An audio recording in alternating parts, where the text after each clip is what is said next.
Well, good morning and welcome to Thursday Thought. I had a couple of special visitors this week at the office. Visitors that I don't see very often, but I truly enjoy seeing whenever they're in the area. We converse a bit, we laugh a bit, we catch up on what's going on, and we generally enjoy being with each other for the brief time and the brief visits that we share. Now, one would think that as someone well beyond the Medicare years, I'm talking about others in or close to my age group, but I'm not. These visitors are both girls, sisters. One is 12, soon to be 13, as she says, and the other is 10. They live many states away, and they only come to Kansas to see grandparents once in a while. This week was spring break for them, so they made the trip by air on their own to Kansas. One of the grandparent units works at Riverwalk, so they will often accompany him here to the building for whatever reason while they're staying with him. And when they do, they head for the office, appear at my door, come in, plop down in the chairs, and we visit. Our conversation is nothing important in itself, and they only stay a few minutes, but those few minutes are golden, at least for me.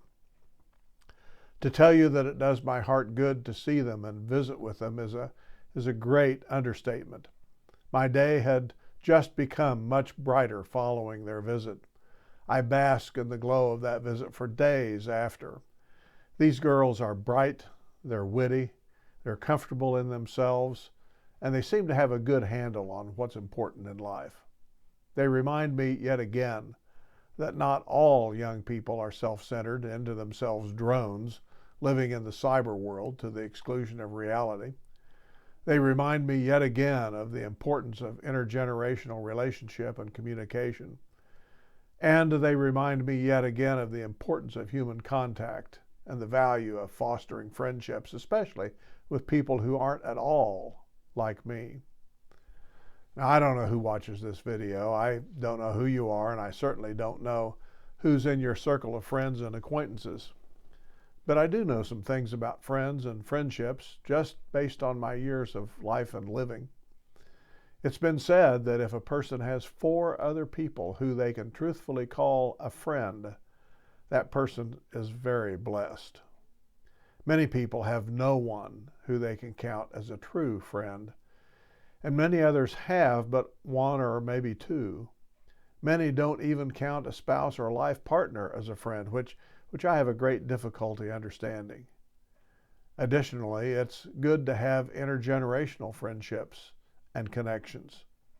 Such relationships tend to broaden your view of the world today and promote a better understanding of varying ideological, social, philosophical, and religious viewpoints.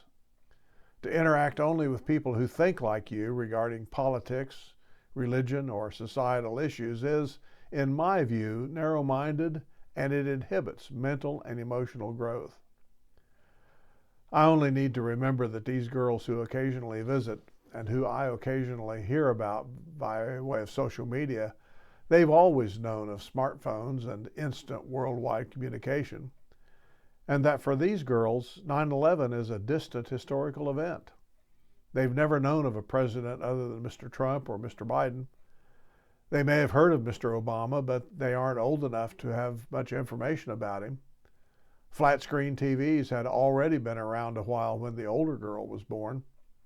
Truly, these young people have a worldview that is markedly different from mine. So the fact that they seem to want to see me and I them whenever they're in town it just seems all the more remarkable to me.